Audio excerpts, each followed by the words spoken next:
ఈరోజు హైదరాబాద్ మహానగర పరిధిలో దాదాపు 20 పైచిలుకు పారిశ్రామిక వాడలున్నాయి. అందులో ముఖ్యమైనది కుత్బుల్లాపూర్ నియోజకవర్గంలోని ఈ జీడిమెట్ల షాపూర్ ఈ ప్రాంతంలో ఉన్న ఈ పారిశ్రామిక వాడ.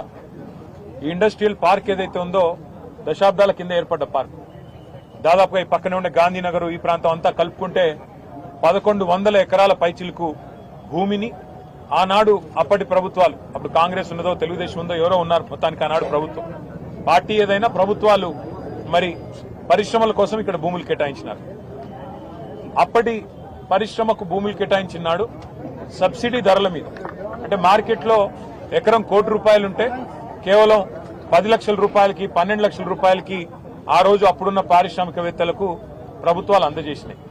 ప్రభుత్వాలు ఎప్పుడైనా భూములు ఇచ్చేది ఎందుకు పరిశ్రమల కోసము, తక్కువ ధరకు చౌక ధర కంటే కేవలం ఉద్యోగ కల్పనకి, అట్లాగే ఆ ప్రాంతంలో ఎకనామిక్ యాక్టివిటీ జరగాల, 3 పూటల కార్మికుడు కూడా ఇస్తారు. ఈ ప్రాంతంలో మొత్తానికి నగరం విస్తరిస్తూ పోయింది. విస్తరించిన తర్వాత ఇవాళ మొత్తం ఈ పారిశ్రామిక వాడాలన్నీ హైదరాబాద్ లో కలిసిపోయినాయి. హైదరాబాద్ విస్తరించి ఈ పరిశ్రమల అవతలు కూడా ఔటర్ రింగ్ రోడ్ దాకా హైదరాబాద్ విస్తరణ జరిగింది. ఒకటి వాస్తవం, మరి కేసీఆర్ గారి ప్రభుత్వం కానివ్వండి, అంతకు ముందున్న ప్రభుత్వాలు కానీ విపరీతంగా భూముల ధరలు హైదరాబాద్ విపరీతంగా పెరిగినాయి. కుత్బుల్లాపూర్ ఒకనాడు మున్సిపాలిటీ ఈ రోజు గ్రేటర్ లో భాగమైంది. కాబట్టి ఏం జరిగింది, ఆనాడు ఒకరోజు ₹1000 గజం ఉన్న స్థలం ఈ రోజు ₹1,00,00,000 ఈ ప్రాంతంలో స్థలం, గజం స్థలం మలుపుతా ఉంది. అంటే ₹1,00,000 వేసుకున్న 50 కోట్లు ఎకరానికి, 1,50,000 వేసుకుంటే 75 కోట్లు ఎకరానికి. ఆ అంత ఖరీదైన స్థలం ఇక్కడ 1100 ఎకరాల స్థలం. అంటే కనీసంగా వేసుకుంటే 50,000 కోట్ల మార్కెట్ ధర చూసుకుంటే 50,000 కోట్లు. కొద్దిగా హయ్యర్ సైడ్ 1,50,000 వేసుకుంటే 75,000 కోట్ల ఆస్తి ఈ ప్రాంతంలో ఈరోజు ఇక్కడ ఈ 1100 ఎకరాల పారిశ్రామిక వాడ రూపంలో ఉంది. మేము ఇవాళ ప్రభుత్వాన్ని అడిగేది ఒకటే, ఈ 1100 ఎకరాలు ఏదైతే ఇక్కడ ఉన్నదో ఇందులో ఇప్పుడే మా దేవదానం గారు ఇక్కడ ఈ కార్మిక సంఘానికి నాయకుడు అన్నని అడిగినాం మేము, అన్న మరి ఇక్కడ ఇండ్లున్నాయా? ఇందిరమ్మ ఇండ్లు అన్నారు, ఇండ్లు లేవు, ఇంకా కట్టలేదు. ఈ 2 ఏళ్లలో ఒక్క ఇల్లు కూడా హైదరాబాద్ లో కాంగ్రెస్ ప్రభుత్వం వచ్చినాక కట్టలేదు. ఎందుకు కట్టలేదు అంటే స్థలం లేదు అంటారు. పోనీ ఈ ప్రాంతంలో పిల్లలు ఆడుకోవడానికి ఏమైనా పార్కులు ఉన్నాయా? అవి కూడా సరిగ్గా లేవు, ఉన్నాయి కానీ సరిగ్గా లేవు, ఇంకా కట్టాలి, కట్టవచ్చు. పోనీ ముఖ్యమంత్రి గారు అంటున్నారు యంగ్ ఇండియా స్కూల్స్ కడతాము, అంతర్జాతీయ ప్రమాణాలతో కడతాము అని. ఒక 25 ఎకరాల్లో ఇవాళ ఇక్కడ తీసుకుంటే ఒక యంగ్ ఇండియా స్కూల్ కట్టవచ్చు. లేదు పక్కనే ఉన్న నియోజకవర్గానికి కూడా లేదు అనుకుంటే కూకట్పల్లికి కూడా ఇక్కడే బ్రహ్మాండమైన స్కూళ్లు ఒక 4-5 స్కూళ్లు ప్లాన్ చేయవచ్చు, వేలాది మంది పిల్లలకు అవకాశం ఇవ్వచ్చు. అది కూడా చేయరంట. పోనీ ఇందిరమ్మ ఇండ్ల కోసం ఈ 1000 ఎకరాలు 1100 ఎకరాల్లో ఒక 500 ఎకరాలు తీసుకొని హైదరాబాద్ లో ఉండే పేదవాళ్ళకి చాలా మందికి ఇక్కడ కట్టించి ఇవ్వచ్చు. అది కూడా చేయరంట. మీరు చూశారు మన జూబ్లీ హిల్స్ లో ఆఖరికి బొందల గడ్డలకు కూడా జాగలు లేవు, గ్రేవ్ యార్డ్ శ్మశాన వాటికలకు జాగలు లేవు. ఇవాళ వాటి కోసం కూడా జాగలు లేకపోతే పోరాటాలు జరుగుతూ ఉన్నాయి. అట్లాంటి ఈ పరిస్థితుల్లో హైదరాబాద్ మహానగరంలో పార్కులకి స్థలం లేదు, పార్కింగ్ స్థలం లేదు, శ్మశాన వాటికకి స్థలం లేదు, పేదవాళ్ళు ఇల్లు కట్టుకోవడానికి స్థలం లేదు, స్కూల్ కట్టడానికి జాగలేదు, అట్లాగే రోడ్డు విస్తరించాలంటే జాగలేదు. ఇవాళ హైదరాబాద్ లోని 9,300 చిల్లర ఎకరాలు పరిశ్రమల అవసరాల కోసం ఇచ్చిన స్థలాన్ని ఇవాళ ప్రభుత్వం కాలుష్యకారక పరిశ్రమలను తరలించే ప్రయత్నం చేస్తున్నది. కాలుష్యాన్ని నివారించాలనడంలో ఎవరికి రెండో అభిప్రాయం లేదు. కాలుష్యం ఉండే పరిశ్రమల్ని తప్పకుండా నియంత్రించాలి, నివారించాలి. వాటిని కావాలంటే మీరు గ్రీన్ ఇండస్ట్రీ కింద మార్చండి, ఎవరికి అభ్యంతరం లేదు. ఎందుకంటే ఇక్కడ కార్మికుడికి లాభం, అటు పరిశ్రమకి లాభం, అల్టిమేట్ గా ఇచ్చిన మరి ఉద్దేశం అది. కానీ ప్రభుత్వం ఏమంటున్నది, ఈ 9,300 ఎకరాలు అది కూడా ఎంత ధరకి, ఇక్కడ మార్కెట్ ధర 1,00,00,000 ఉంది గజం, అంటే ఎకరం 50 నుంచి 75 కోట్లు ఉంది. కానీ ప్రభుత్వం ఏమంటుంది, రిజిస్ట్రేషన్ ధర 12,000 ఉంది. ఇక్కడ మీరు 4,000 కడితే చాలు, 4,000 రూపాయలు కడితే చాలు గజం, అంటే ఎకరానికి 1,60,00,000 ఇది అవుతుంది అనుకుంటా. 1,60,00,000 కడితే నీకు 50 కోట్ల నుంచి 75 కోట్ల విలువ చేసే భూమిని ఫ్రీగా ఇస్తా, అది తీసుకొని నువ్వు అపార్ట్మెంట్లు కట్టుకో, నువ్వు బ్రహ్మాండంగా 10 తరాలకు తరిపడా ఆ పారిశ్రామికవేత్త పెద్ద ఆయన ఎవరైతే ఉన్నారో ఆ యాజమానిగా వారు సంపాదించుకోవచ్చు అని చెప్తున్నారు. కానీ వాస్తవం ఏంది, ఇది ప్రజల భూమి, ప్రజల సంపద. ఈ ప్రజల భూమిని ఆనాడు ప్రభుత్వాలు ప్రజల దగ్గర నుండి సేకరించి రైతాంగం దగ్గర గాని రెవెన్యూ భూములు కానీ సేకరించి పరిశ్రమలకు ఇచ్చిన ఉద్దేశం ఉపాధి కల్పన, సేకరించి ఈ పారిశ్రామికవేత్తలకు కట్టబెట్టిన ఉద్దేశం రాష్ట్ర ఆదాయం పెరగాలని, అంతేగాని ప్రైవేట్ వ్యక్తుల జేబులు నిండాలని కాదు. అందుకే ఈ 9,300 ఎకరాల భూ కుంభకోణం, 5 లక్షల కోట్ల భూ కుంభకోణం ఏదైతుందో దీన్ని బీఆర్ఎస్ పార్టీ క్షేత్రస్థాయిలో పోరాడాలని చెప్పే నిర్ణయం తీసుకొని నిన్న ఉప్పల్ నియోజకవర్గంలో, అట్లాగే నిన్న మల్కాజ్గిరి నియోజకవర్గంలో మా నాయకులు మత్స్సునాచారి గారు, జగదీష్ రెడ్డి గారు, వారందరూ కూడా కొన్ని బృందాలు అక్కడ పోయినాయి.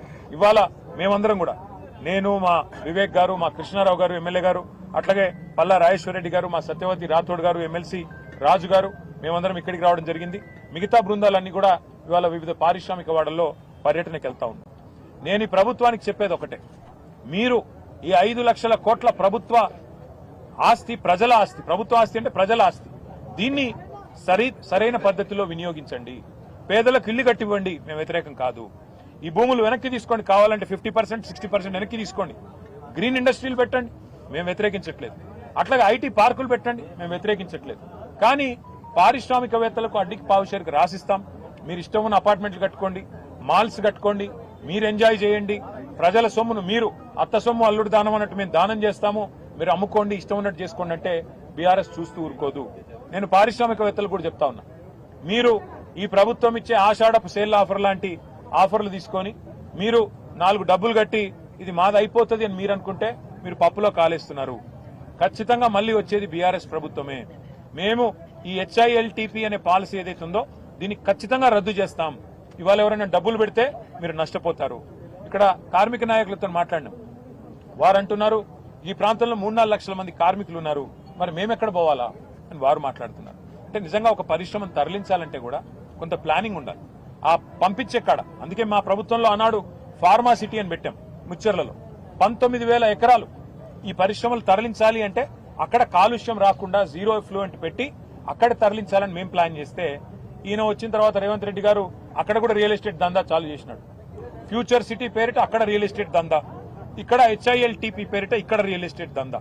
ఈయనకు తెలిసింది రియల్ ఎస్టేట్ బ్రోకరిజం తప్ప ఇంకొకటి ఏది తెలియదు. పరిశ్రమలు తెచ్చేది తెలియదు, ఉపాధి కల్పించేది తెలియదు, భూములు అమ్మడం తెలుసు.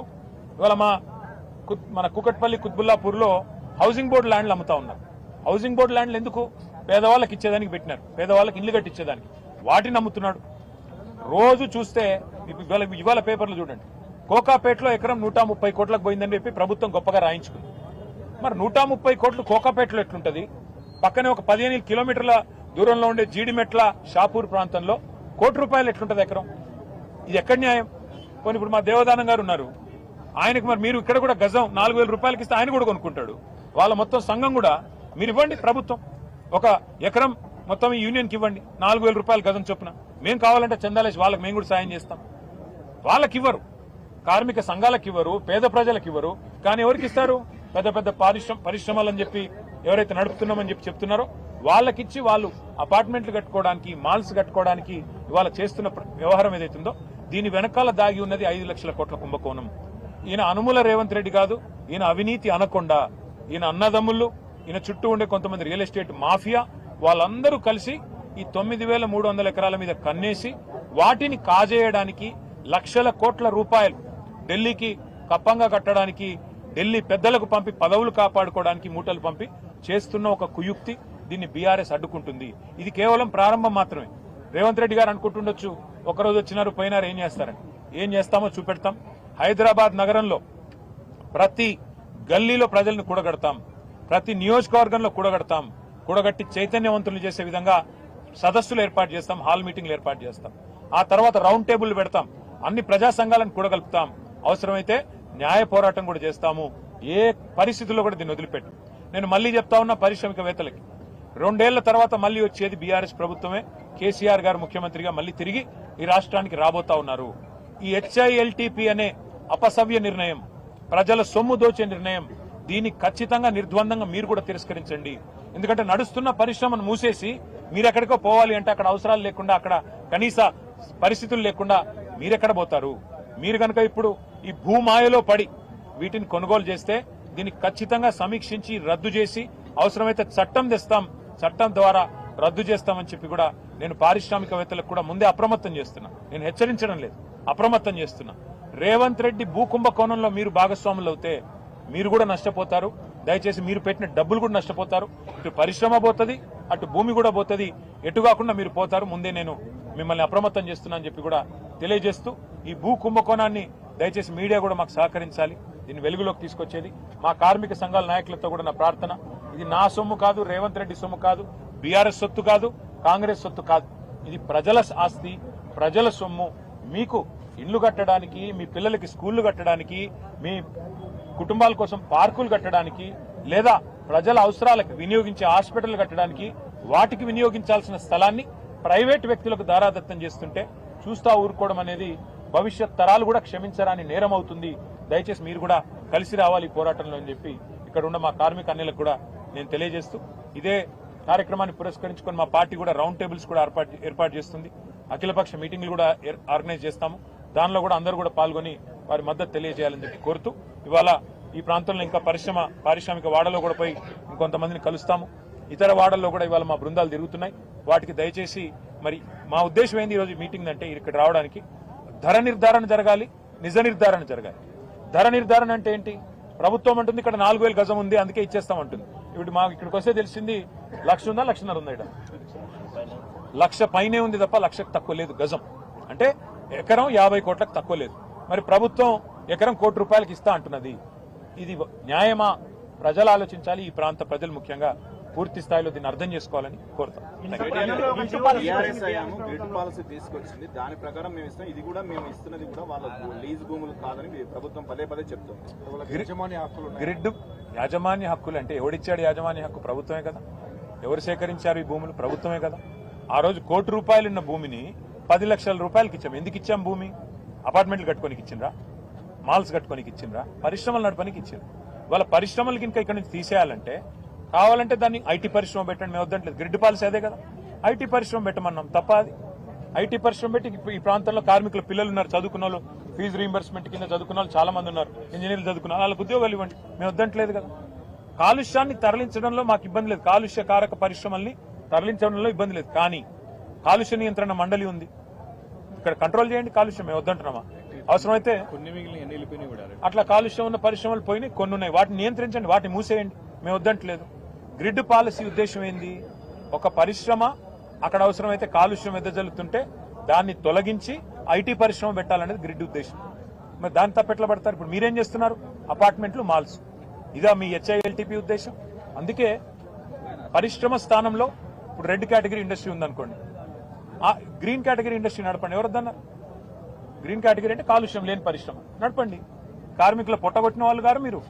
ఇక్కడ ప్రాంతంలో ఎకనామిక్ యాక్టివిటీ ఉంటుంది, ప్రజల ఆస్తి సురక్షితం. నేను ఇంకొక మాట అడుగుతాను, మీరు చెప్పండి నాకు. ఓఆర్ఆర్ ఉంది 160 కిలోమీటర్లు, దాన్ని మేము కేవలం లీజ్కి ఇచ్చాం మా ప్రభుత్వం. నువ్వేం చేస్తున్నావు? ఇప్పుడు శాశ్వతంగా దారాదత్తం చేస్తున్నావు 9,300 ఎకరాలు. మీరేమన్నారు రేవంత్ రెడ్డి గారు? ఆ రోజు 1,00,000 కోట్ల ఓఆర్ఆర్ ఇచ్చేసినారన్నారు. మేము లీజ్కి ఇచ్చినాం స్వామి, అది మళ్ళీ వస్తుంది, లీజుకు పోయింది మళ్ళీ ఇంకొక వస్తుంది. నువ్వేం చేస్తున్నావు? 5 లక్షల కోట్ల విలువ చేసే ఆస్తిని ప్రైవేట్ వాళ్ళకు శాశ్వతంగా రాసిస్తున్నావు. ఇప్పుడు మరి ఆ రోజు 1,00,000 కోట్ల ఓఆర్ఆర్ అని మాట్లాడి అది లీజుకి ఇస్తేనే గగ్గోలు పెట్టిన రేవంత్ రెడ్డి ఇవాళ 5 లక్షల కోట్ల భూములని ఎవడబ్బసొమ్మని శాశ్వతంగా రాసిస్తున్నాడు. ఎవడి ప్రయోజనాల కోసం రాసిస్తున్నాడు? కార్మికుల ప్రయోజనాలకా, పేదవాళ్ల ప్రయోజనాలకా, హైదరాబాద్ నగర ప్రజల ప్రయోజనాలకా? నేను మళ్ళీ చెప్తున్నా, నిర్ద్వందంగా చెప్తున్నా, గుర్తుపెట్టుకోండి. మేం డిమాండ్ చేసేది ఈ ప్రభుత్వాన్ని 9,300 ఎకరాల్లో ఇందిరమ్మ ఇండ్లు కట్టండి, 9,300 ఎకరాల్లో పార్కులు కట్టండి, యంగ్ ఇండియా స్కూల్స్ అన్నారు కదా, ఒక్కొక్కటి 25 ఎకరాల్లో అంతర్జాతీయ ప్రమాణాలతో అవి కట్టండి. కాలనీ ప్రజలకు కూడా ఉపయోగపడే విధంగా, బస్తీ ప్రజలకు కూడా ఉపయోగపడే విధంగా, పిల్లల కోసం పచ్చదానాన్ని మరి కనిపించే విధంగా పార్కులు కట్టండి, హాస్టల్స్ కట్టండి, స్పోర్ట్స్ స్కూల్స్ కట్టండి, స్పోర్ట్స్ స్టేడియంలు కట్టండి. వీటికి మేము వ్యతిరేకం కాదు కదా. వాళ్ళు హైదరాబాద్ లో లక్షల మంది ప్రజలు మీ ప్రజాపాలన పేరిట దరఖాస్తులు పెట్టుకోమంటే లక్షల మంది ప్రజలు డబుల్ బెడ్రూమ్ ఇళ్ల కోసం, ఇందిరమ్మ ఇళ్ల కోసం దరఖాస్తు పెట్టుకున్నారు. 2 ఏళ్లలో మీరు ఒక ఇల్లు కట్టలేదు. కట్టండి. ఇక్కడ ఈ జాగాలు తీసుకొని కావాలంటే ఏదైతే ఫ్రీ జాగా ఉందో తీసుకొని కట్టి అదే కార్మికులకు ఇవ్వండి, మేము వద్దంటలేదు కదా. కనీసం కార్మికుడు నష్టపోతుంటే ఇళ్లన్నా ఇస్తే సంతృప్తి పడతాడు కదా. అవేవి కాదు, పారిశ్రామికవేత్తలకు దారాదత్తం చేస్తామంటే బరాబర్ కొట్లాడుతుంది, అందులో అనుమానమే. ముఖ్యంగా ఈరోజు రాష్ట్రంలో వ్యవసాయం ఎలా ఉంది, రైతుల పరిస్థితి ఎలా ఉంది అన్నది నిజంగా చూస్తే రాష్ట్రంలో పాలన సేవ్ ఆంధ్రప్రదేశ్, సేవ్ ఆంధ్ర అన్న పరిస్థితి మాదిరిగానే ఆంధ్ర రాష్ట్రంలో పాలన సాగుతూ ఉంది. అందరూ కూడా దేశం మొత్తం కూడా హలో ఇండియాస్, మా రాష్ట్రం వైపు ఒకసారి చూడండి అని చెప్పి నిజంగానే ప్రతి ఒక్కరం అనాల్సిన పరిస్థితిలోనే ఈ రాష్ట్రంలో ఈరోజు పాలన సాగుతూ ఉంది. మరి ముఖ్యంగా అడుగులు ముందుకు వేస్తే వ్యవసాయం అన్నది 62% జనాభా దాని మీద ఆధారపడి ఉన్న సెక్టర్. ఈ వ్యవసాయం అన్నది ఏ రాష్ట్ర ప్రభుత్వమైనా కూడా రైతులను సంతోషంగా పెట్టి, వ్యవసాయం అన్నది ఒక పండుగగా చేస్తేనే, రైతు సంతోషంగా ఉంటేనే రాష్ట్రం సంతోషంగా ఉంటుంది. రైతు కూలీ సంతోషంగా లేకపోతే రాష్ట్రం ఎప్పుడూ కూడా ఎదగదు, వెనకడుగు వేయాల్సింది. మా హయాంలో పండుగగా ఉన్న వ్యవసాయం చంద్రబాబు నాయుడు గారి హయాంలోకి వచ్చేసరికి అది దండుగలా మార్చిన పరిస్థితి.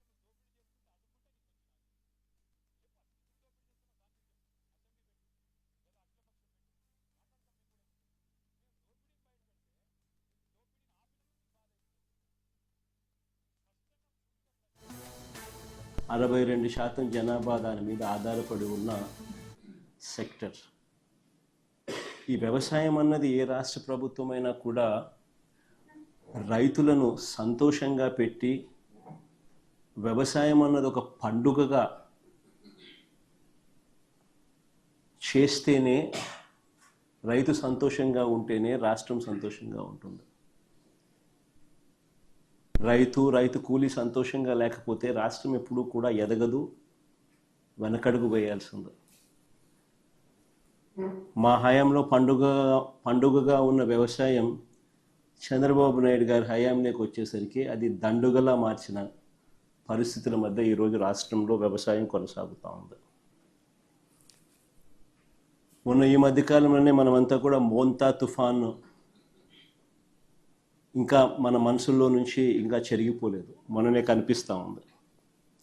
అసలు ఆ మోంతా తుఫాను వచ్చినప్పుడు మీ అందరికీ కూడా అవగాహన ఉండి ఉంటుంది. అసలు ఏ రకంగా దానికి బిల్డప్ ఇచ్చారని అంటే, ఇక్కడ నుంచి చంద్రబాబు నాయుడు ఆర్టీజీఎస్ కార్యాలయంలోకి పోయి ఆయనతో పాటు ఆయన కొడుకు, ఆయనకు తోడు ఆయన దత్తపుత్రుడు, ఏ రకంగా ముగ్గురు కలిసి ఏ రకంగా దాన్ని అసలు ఎలాంటి బిల్డప్ ఇచ్చినారు అని అంటే, వాళ్ళు ఇవ్వడము, దానికి తోడు వాళ్ళ ఎల్లో మీడియా, వాళ్ళ ఈనాడు అయితేనేమి, వాళ్ళ ఆంధ్రజ్యోతి అయితేనేమి, వాళ్ళ TV5 అయితేనేమి, అసలు ఏ లెవెల్లో బిల్డప్ ఇచ్చినారు అని అంటే, ఏకంగా వీళ్ళే తుఫానును పీకపట్టి డైవర్ట్ చేసినట్టుగా,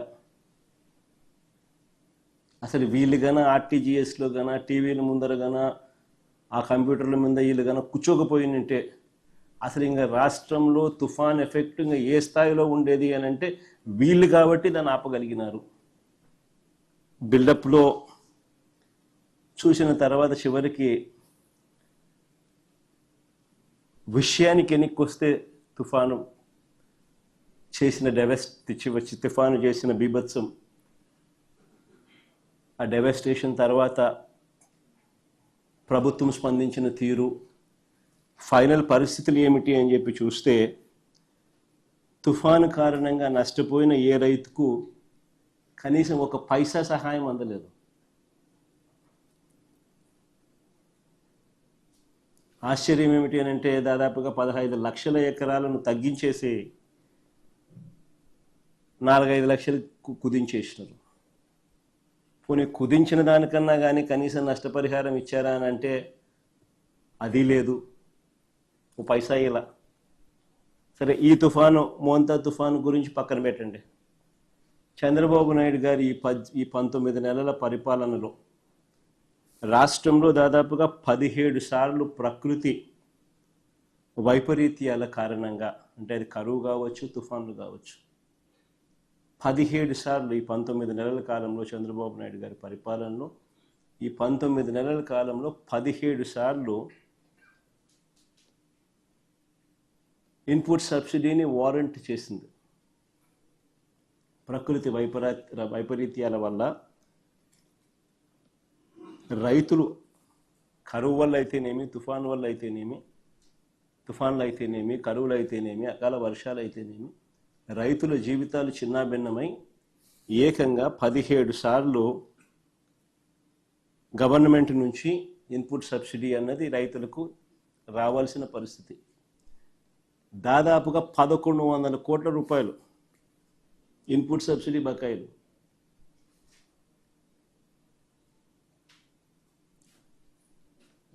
ఇచ్చి పుణ్యం కట్టుకోలేదు పెద్ద మనిషి.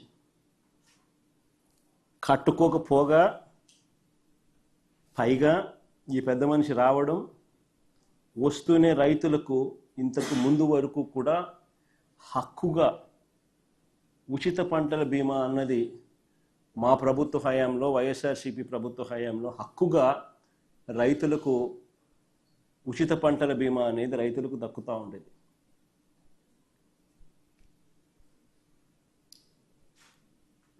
అలాంటిది మా హయాంలో అయితే దాదాపుగా 7,400 కోట్లు 7,800 కోట్లు ఇచ్చినాం రైతులకు. ఉచిత పంటల బీమా ప్రభుత్వమే చేసి రైతు తరఫున కూడా ప్రభుత్వమే కట్టి దాదాపుగా 7,800 కోట్లు 7,400 కోట్లు ఎగ్జాక్ట్గా నెంబరు 400-500 crores అటు ఇటు 7,400 7,800 crores ఆ కైండ్ ఆఫ్ సపోర్ట్ ఫార్మర్స్కు ఇవ్వడం జరిగింది. ఈరోజు రైతులకు హక్కుగా రావాల్సిన ఆ ఉచిత పంటల బీమా చంద్రబాబు నాయుడు అధికారంలోకి రాగానే ఆ బీమా పథకాన్ని రద్దు చేసినారు.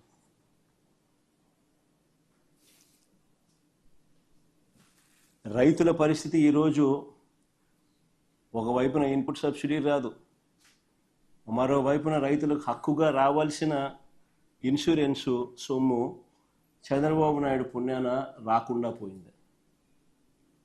రాష్ట్రంలో దాదాపుగా 84 లక్షల మంది రైతులు దాదాపుగా వ్యవసాయంలో ఉంటే 84 లక్షల దానికి కేవలం 19 లక్షల మంది రైతులు మాత్రమే ఇన్సూరెన్స్ చేసుకున్న పరిస్థితి.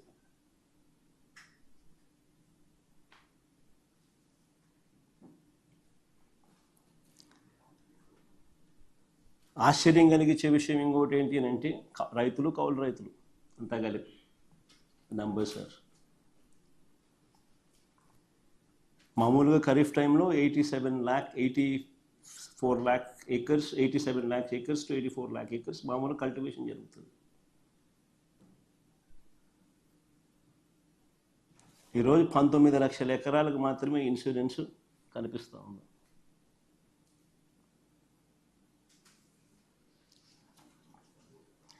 మిగిలిన వారి పరిస్థితి ఏమిటి అని అడుగుతా ఉన్నా.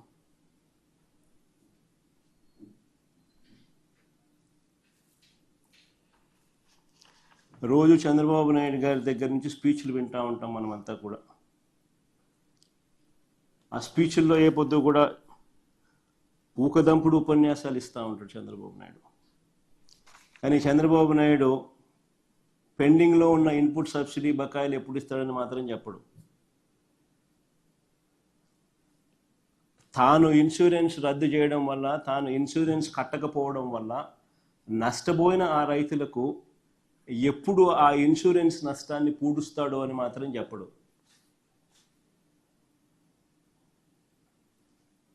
ఆయన ఊకుదంపుడు ఉపన్యాసాలన్నీ కూడా వింటూ ఉంటే చివరకు అన్నిటికన్నా ఇంకా బాధాకరమైన విషయం ఏంటంటే పెట్టుబడి సహాయం అంటే క్యాపిటల్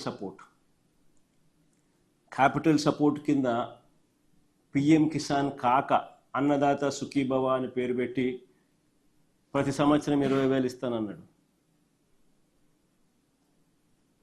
ఆయన అధికారంలోకి వచ్చి 2 ఏళ్ళు 40,000 రూపాయలు ఇవ్వాల సంవత్సరానికి, కేవలం 10,000 ఇచ్చి 30,000 ఎగరగొట్టాడు.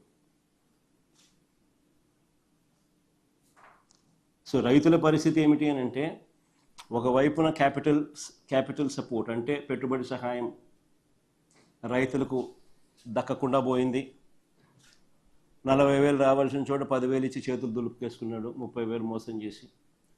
మరోవైపున ఇన్పుట్ సబ్సిడీ ఇవ్వడంలా మా ప్రభుత్వ హయాంలో సమయానికే సీజన్ ముగిసేలోగానే వచ్చే ఇన్పుట్ సబ్సిడీ రాకుండా పోయింది. మా హయాంలో ఉన్న రైతు భరోసా ఈరోజు కనుమరుగైపోయింది. మా హయాంలో ఉన్న ఉచిత పంటల బీమా ఈరోజు రైతులకు ఒక హక్కుగా రావాల్సిన ఇన్సూరెన్స్ రాకుండా పోయింది. ఇవన్నీ ఒక ఎత్తు అయితే, రెండో ఎత్తు అన్నిటికన్నా బాధాకరమైన విషయం ఏమిటంటే, ఈరోజు ఇన్ని కష్టాల మధ్య రైతు వ్యవసాయం చేస్తే ఏ పంటకు ఈరోజు రైతన్నలకు గిట్టుబాటు ధర రాని పరిస్థితి ఈరోజు రాష్ట్రంలో చూస్తాం. గత ఏడాది లాస్ట్ ఇయర్ ధాన్యం, కందులు, మినుములు, పెసలు, సజ్జలు, మిర్చి, పొగాకు, ఉల్లి, టమాటో, కొక్కో, చీనీ, మామిడి ఇలా ఏ పంట తీసుకున్నా కూడా ధరలు రాక రైతన్నలు తీవ్రంగా నష్టపోయిన పరిస్థితులే కనిపిస్తాయి. ఇక ఈ ఏడాది పరిస్థితి చూస్తే కూడా అంతే.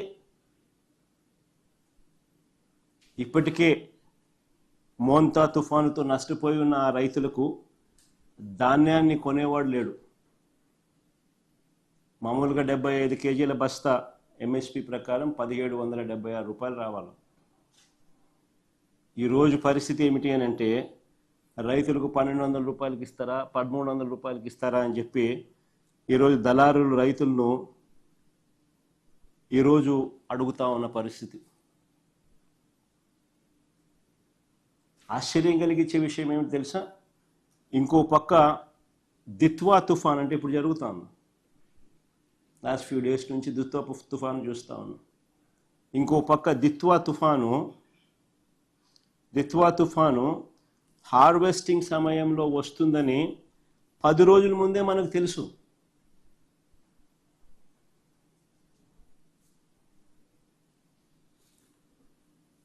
కోసిన పంట కళాల మీదే ఉందని తెలుసు.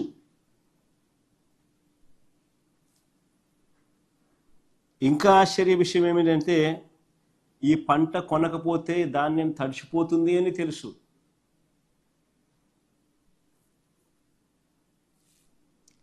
రైతులు ఇప్పుడే దెబ్బతిని ఉండారు. ఈ ధాన్యం మనం కొనుగోలు చేయకపోతే రైతులు ఇంకా నష్టపోతారు అని కూడా తెలుసు. కానీ చంద్రబాబు గారు మాత్రం చోద్యం చూస్తూనే ఉన్నారే తప్ప రైతులను ఆదుకునే కార్యక్రమం ఎక్కడా జరగలేదు. ఒకసారి ఆలోచన చేయమని అడుగుతాను. మీ ద్వారా రాష్ట్ర ప్రజలందరినీ కూడా ఆలోచన చేయమని అడుగుతాను. మా హయాంలో ఇలాంటి పరిస్థితులే కన్నా వచ్చి ఉన్నప్పుడు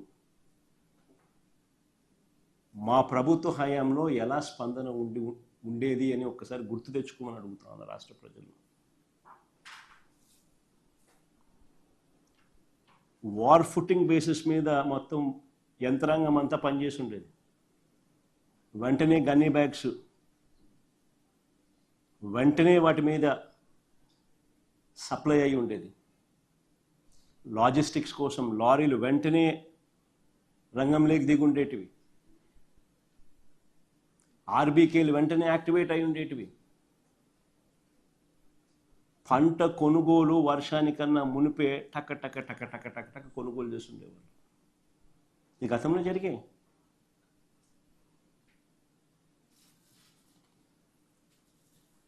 ఈరోజు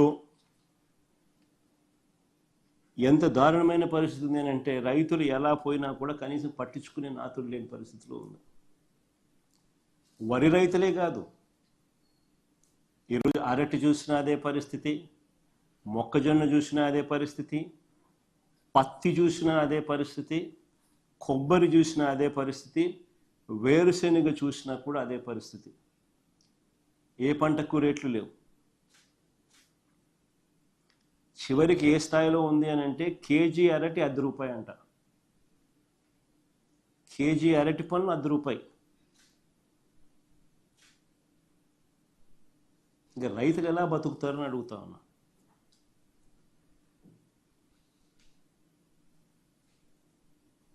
ఇంతటి ఘోరంగా పాలన సాగుతూ ఉంది.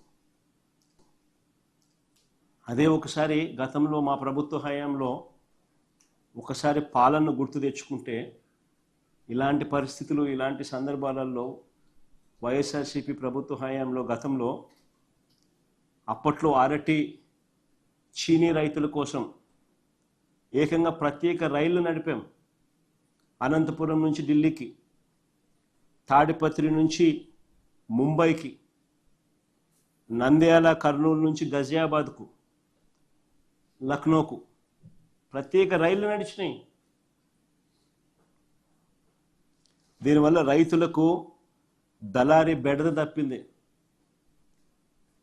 రవాణా ఖర్చు దాదాపు 40% తగ్గింది. ఎక్స్పోర్ట్స్ సైతం పెద్ద ఎత్తున అవైలబిలిటీలోకి వచ్చింది. మా ప్రభుత్వం రాకమునుపు అరటి ఎక్స్పోర్ట్స్ 23,000 టన్స్ ఉంటే మా ప్రభుత్వం 23-24కి వచ్చేసరికి 3 లక్షల టన్నుల ఎక్స్పోర్ట్స్ అరటి. ఇది ఎక్కడ 23,000, ఎక్కడ 3 లక్షల టన్నులు. ఎక్స్పోర్ట్స్ సైతం పెద్ద ఎత్తున అవైలబిలిటీలోకి తీసుకొచ్చినాం. రైతులకు అదనంగా 20-40% రేట్లు పెరిగాయి. మరి ఈ ప్రభుత్వం ఏం చేస్తూ ఉందని అడుగుతాను. చంద్రబాబు నాయుడు అనే వ్యక్తి ఏం చేస్తూ ఉన్నాడని అడుగుతా ఉన్నా. నిద్రపోతున్నాడా?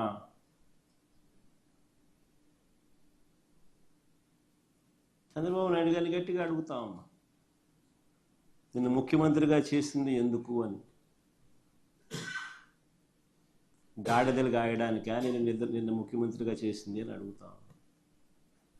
కాదు కదా, గాడిదలు కాయడానికి కాదు కదా, పట్టించుకోవాలి కదా రైతులను.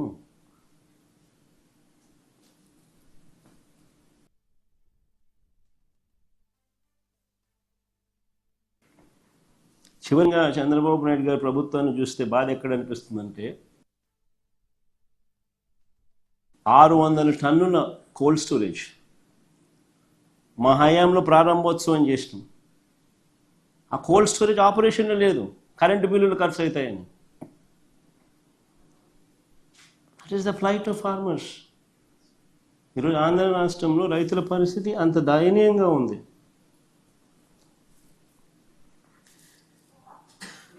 ఒకవైపున రైతుల పరిస్థితి ఇంత దయనీయంగా ఉంది. రైతులకు ఇచ్చిన హామీలు మోసంగా తేలుతూ ఉన్నాయి. ఇంతకుముందు లాస్ట్ ప్రెస్ కాన్ఫరెన్స్లో, ప్రెస్ మీట్లో నేను చంద్రబాబు నాయుడు రైతుల కోసం ఏం అన్న మాటలు ప్లే చేసి చూపించిన, ప్లే చేసి చూపించిన మీ అందరి సమక్షంలోనే జరిగింది. పిఎం కిసాన్ కాక అన్నదాత సుఖీ బాబా 20,000 ఇస్తానన్న మాటలు ప్లే చేసి చూపించిన ఇక్కడ ఇదే టీవీలోనే. మళ్ళా ప్లే చేస్తే రిపీట్ అవుతుంది కాబట్టి ఐఎమ్ స్పేరింగ్ దట్ గెస్చర్. రైతులకు ఇచ్చిన ప్రతి మాట మోసంగానే తయారైపోయింది.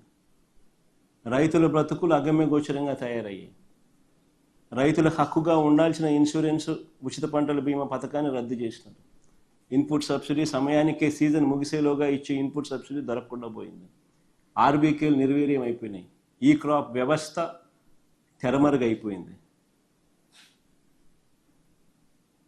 తూతూ మంత్రంగా ఈ క్రాప్ చేశామన్నట్టుగా తయారయ్యాయే తప్ప అసలు ఒక పంట పొలంలో రైతును నిలబెట్టించి ఆ రైతు వేసిన ఆ పంట మధ్యలో ఆ రైతు నిల్చుని ఫోటో తీసి జియో ట్యాగ్ చేసి, ఇది ఈ రైతు, ఇన్ని ఎకరాలు ఈయన రైతు వేసినాడు,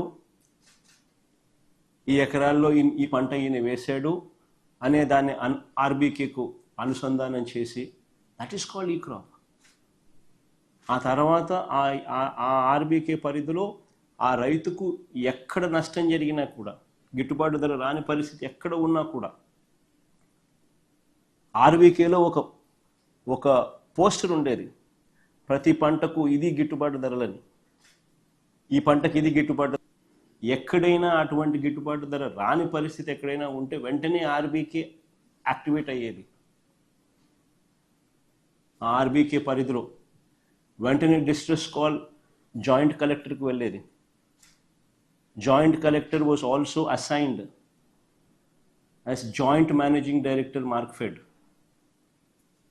వెంటనే జాయింట్ కలెక్టర్ ఇంటర్వ్యూన్ అయ్యేవాడు ఆ ఆర్బీకే పరిధిలో, ఆ పంటను కొనుగోలు చేసేవాడు, మార్కెట్లో కాంపిటీషన్ క్రియేట్ చేసేవాడు.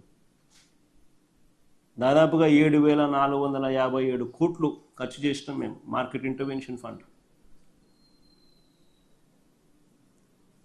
గిట్టుబాటు ధరలు రాని పరిస్థితి ఏ రైతుకు కూడా రాకూడదు అని చెప్పి పడ్డ పాలన ఆ రోజుల్లో. ఒక పక్క ఏమో అన్ని రైతుల జీవితాలు చిన్నాభిన్నమై కనిపిస్తూ ఉన్నాయి, ఇచ్చిన హామీలన్నీ మోసంగా కనిపిస్తూ ఉన్నాయి, రైతుల పరిస్థితి దయనీయంగా మారింది. మరోవైపున టాపిక్ డైవర్ట్ చేసేందుకు మోసాలతో చంద్రబాబు నాయుడు ఏమంటాడు, రైతన్నా మీకోసం అంటూ ప్రచారం చేసుకుంటాడు. పేపర్లో అసలు ఈనాడు పేపర్లో చూస్తే పేపర్ కటింగ్ చూడండి ఒకసారి, రైతన్నా మీకోసం అంట. ఏమంటాడు, కార్యక్రమాన్ని రాష్ట్ర వ్యాప్తంగా విజయవంతం చేసిన రైతులందరికీ ధన్యవాదాలంట. అసలు రైతుల దగ్గరికి పోయే పరిస్థితి లేదు వీళ్ళకు. పోతే రైతులు తిడతారు, కొడతారు, ఎవడు పోయింది లేదు. విజయవంతం అంట. కార్యక్రమాన్ని రాష్ట్ర వ్యాప్తంగా విజయవంతం చేసిన రైతులందరికీ ధన్యవాదాలంట. ఆశ్చర్యం అంటే ఆశ్చర్యమైన అడ్వర్టైజ్మెంట్లు, బుల్డోజింగ్, గోబెల్స్ ప్రచారాలు.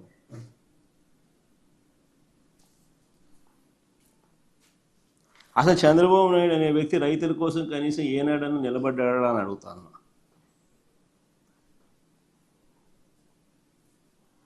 పైపెచ్చు ఈ ఒక్క మోసమే కాదు, ఈ ఒక్క అబద్ధమే కాదు, పైపెచ్చు ఈ మధ్యకాలంలో ఇంకొక అబద్ధం కూడా నిస్సిగ్గుగా ఆడుతూ ఉన్నాడు. సూపర్ 6లు సూపర్ 7లు ఇచ్చేసాము, సూపర్ 6 సూపర్ 7 ఇచ్చేసామని అంటున్నాడు. అది అడ్వర్టైజ్మెంట్ ఫస్ట్ అయ్యమ్మా, సూపర్ 6 సూపర్ 7 అడ్వర్టైజ్మెంట్ కాదు. సూపర్ 6లు సూపర్ 7 అడ్వర్టైజ్మెంట్లు అది కూడా ఇచ్చేసేమని. సూపర్ 6 సూపర్ 7 అడ్వర్టైజ్మెంట్లు కూడా ఇచ్చేసినామని చెప్పి రాస్తున్నాడు.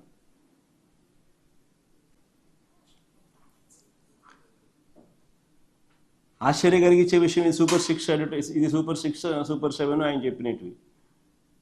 ఇందులో ఒకసారి గమనిస్తే సూపర్ 6 సూపర్ హిట్ ఇది ఇచ్చిన అడ్వర్టైజ్మెంట్ ఈ మధ్యకాలం. సూపర్ 6లు సూపర్ 7లు చేసేసినాము, విజయవంతంగా బ్రహ్మాండంగా చేసేసినాము అని చెప్పి ఏకంగా చెప్పేస్తున్నాడు ఆయన. నిన్న పబ్లిక్ మీటింగ్లో కూడా నిన్న మీటింగ్లో కూడా ఆయన ఏదో సమ్ ఎక్కడ చెప్పినాడు, నిన్న గోపాలపురంలో కూడా సూపర్ 6లు సూపర్ 7లు విజయవంతంగా చేసేసినాము అని కూడా చెప్పేస్తున్నాడు. టీవీ పేపర్లలో వాళ్ళకు సంబంధించిన పాంఫ్లెట్ పేపర్లలో, వాళ్ళ టీవీ ఛానళ్ళలో, ఎల్లో మీడియా టీవీ ఛానళ్ళలో అడ్వర్టైజ్మెంట్ కూడా ఇచ్చేస్తున్నారు, సూపర్ 6 సూపర్ 7 సూపర్ హిట్ అని. నిజంగా గోబెల్స్ అంటే దీనికి గోబెల్స్ అసలు ఎక్కడో పోవాలి. అసలు వీళ్ళ దగ్గర నుంచి గోబెల్స్ నేర్చుకోవాలి.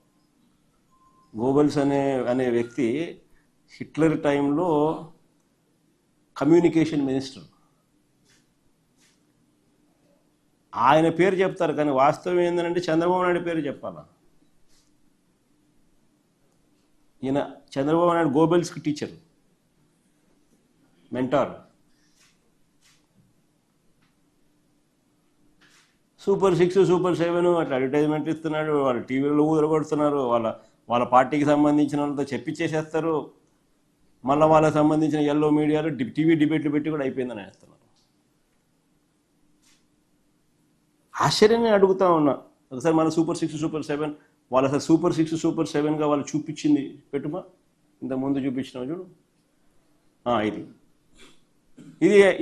ఇది ఎన్నికల ముందు ఓట్ల కోసం చంద్రబాబు నాయుడు 9/5/2024 ఎన్నికలకు ముందు ఓట్ల కోసం చంద్రబాబు నాయుడు ఇచ్చిన అడ్వర్టైజ్మెంట్ సూపర్ 6 సూపర్ 7 ఆయన మేనిఫెస్టోలో పెట్టింది. ఒకసారి ఇది చూడండి, ఒకసారి నేను అడుగుతాను, ఇది ఇట్టనే పెట్టు, నేను అడుగుతా కొన్ని క్వశ్చన్లు, చంద్రబాబు నాయుడుకి సంబంధించిన మనుషులు దీనికి సమాధానం చెప్తారేమో చూడండి. నిరుద్యోగ భృతి కింద నెల 3,000 రూపాయలు ఇస్తానన్నాడు. నిరుద్యోగ భృతి కింద నెల 3,000 రూపాయలు ఇస్తానన్నాడు. 2 ఏళ్ళకి కలిపి 72,000. 2 ఏళ్ళకి కలిపి 72,000 ఇవ్వాలి. నేను ఇంతకుముందు ఈ ప్రెస్ మీట్ కన్నా ముందు ప్రెస్ మీట్లో మీకు బాండ్లు కూడా చూపించిన. చంద్రబాబు నాయుడు ఏ రకంగా ప్రతి ఇంటికి పోయి బాండ్ ఇచ్చినాడు, వాళ్ళ మనుషులు పోయి సంతకాలు పెట్టి బాండ్ ఇచ్చినారు. ఎదుగుమ్మ చంద్రబాబు నాయుడు సంతకం అని ఆయన ప్రమాణ పూర్తిగా ఆయన దత్తపుత్రుడు ఇద్దరు ఫోటోలు పెట్టి వాళ్ళిద్దరూ కూడా ప్రమాణం చేస్తూ ఏ రకంగా వాళ్ళు ప్రమాణం చేసి బాండ్లు ఇచ్చినారో కూడా చూపించడం. ఆ బాండ్లలో వాళ్ళు రాసిన మాటలు కూడా చదివి వినిపించి అందరికీ కూడా చూపించడం. ప్రతి ఇంటికి నిరుద్యోగ భృతి కింద నెల 3,000 ఇస్తామన్నారు. 2 ఏళ్ళకి 72,000 ఇచ్చినారా అని అంటాను. మళ్ళీ సూపర్ 6, సూపర్ 7 ఎక్కడ అమలైందని అడుగుతాను. కొన్ని రెండోది చూద్దాం. ఆడబిడ్డ నిధి కింద, ఆడబిడ్డ నిధి అంటూ 18 ఏళ్ళు నిండిన ప్రతి చెల్లెమ్మకు, ప్రతి అక్కకు ఆడబిడ్డ నిధి కింద నెల 1,500 అన్నాడు. సంవత్సరానికి 18,000 అన్నాడు. 2 ఏళ్ళు అయింది, 36,000 ఇచ్చినాడా అని అడుగుతాను.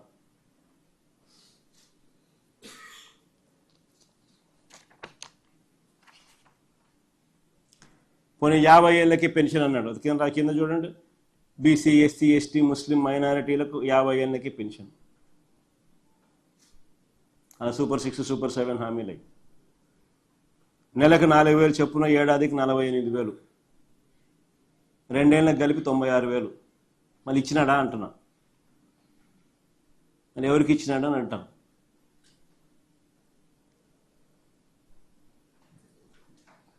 అన్నదాత సుఖీభవ అంటూ పిఎం కిసాన్ కాక సంవత్సరానికి 20,000 అన్నాడు. 2 ఏళ్ళకి కలిపి 40,000, ఇచ్చింది 10,000, 30,000 ఎగరగొట్టినాడు. ఇది మోసం కాదా అని అడుగుతా ఉన్నా. తల్లికి వందనంలో అమ్మఒడిని పేరు మార్చినాడు, తల్లికి వందనం అన్నాడు. తల్లికి వందనం కోతకు, తల్లికి వందనంలో ప్రతి పిల్లాడికి ఇస్తానన్నాడు. అందరికీ 15,000 అన్నాడు. తీరా చూస్తే మొదటి సంవత్సరం ఎగరగొట్టినాడు. రెండో సంవత్సరానికి వచ్చేసరికి 15,000 కాస్త మొదటి సంవత్సరం, రెండో సంవత్సరానికి వచ్చేసరికి ఏకంగా 20 లక్షల మంది పిల్లలకు తగ్గించేసినారు. తగ్గడమే కాకుండా 15,000 కాస్త తీరా వచ్చేసరికి 8,000, 9,000, 10,000, కొందరికి మాత్రమే 13,000. అంటే 2 ఏళ్ళకి కలిపి ప్రతి పిల్లాడికి ఇవ్వాల్సింది 30,000. ఇచ్చింది ఎంత అంటే కొందరికి 8,000, కొందరికి 9,000, కొందరికి ఎగరగొట్టడం, కొందరికి 10,000, కొందరికి 13,000. ఇది జరిగింది. ఇది మోసం కాదని అడుగుతాను.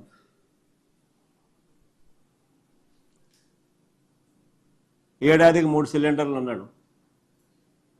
2 ఏళ్ళకి కలిపి 6 సిలిండర్లు. ఇచ్చింది ఎంత అంటే 2 సిలిండర్లు. అది కూడా అందరికీ ఇవ్వాల.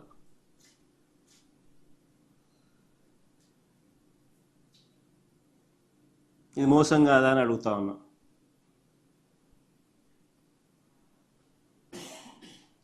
ఉచిత బస్సు ప్రయాణం అంటాడు. ఎక్కడికైనా పోవచ్చు, ఏ బస్సు అయినా ఎక్కచ్చు అన్నాడు ఎన్నికలప్పుడు. తీరా ఇప్పుడు చూస్తే కొన్ని బస్సులకే, అది కొంతమందికే అని ఇప్పుడు కొత్త కొత్త రూల్స్తో పెడతా ఉన్నాడు. మోసం కాదని అడుగుతా ఉన్నాను. మరి ఇన్ని 420 చేష్టలు చేస్తూ ఉన్నాడు. మరి చీటింగ్ కేసు పెట్టి మీద బొక్కలో వేయాల్సింది కాదా? అసలు ఇలా ముగ్గురిని బొక్కలో వేయాలట చీటింగ్ కేసు పెట్టి. ఫ్రాడ్ కాదా ఇది? ఇదే వేరే వాడు ఎవడన్నా చేస్తే, ఏదన్నా చిట్ ఫండ్ నడిపేవాడో లేకపోతే ఏదన్నా ఫైనాన్స్ స్కీమ్ నడిపేవాడో ఎవడో ఇట్లాంటి ఫ్రాడ్లు చేస్తే కన్నా ఏం చేసిండ్రు? జైల్లో పెట్టిందరు కదా వీళ్ళు. కాబట్టి ఈనాడు రాయడు, ఆంధ్రజ్యోతి చూపదు, TV5 అంతగా పట్టించుకోదు. అంతా ఇల్లే గజ దొంగల ముఠ, దోచుకోవడాలు, పంచుకోవడాలు, తినుకోవడాలు అంతా ఇల్లే. ఎవడు రాయడు, ఎవడు చూపుడు, ఎవడు మాట్లాడు.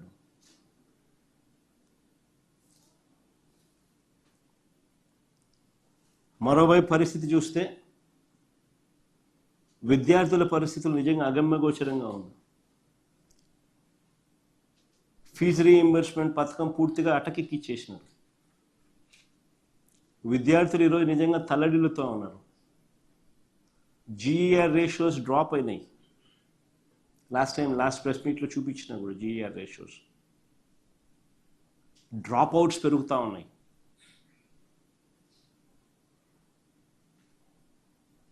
పిల్లలు చదువులు మానేస్తూ ఉన్నారు. చదువుల కోసం తల్లిదండ్రులు అప్పుల పాలు అవుతూ ఉన్నారు. ఫీజు రీఇంబర్స్మెంట్ పరిస్థితి చూస్తే జనవరి, ఫిబ్రవరి, మార్చ్ క్వార్టర్ 2024, జనవరి, ఫిబ్రవరి, మార్చికి మా హయాంలో ప్రతి క్వార్టర్ అయిపోయిన వెంటనే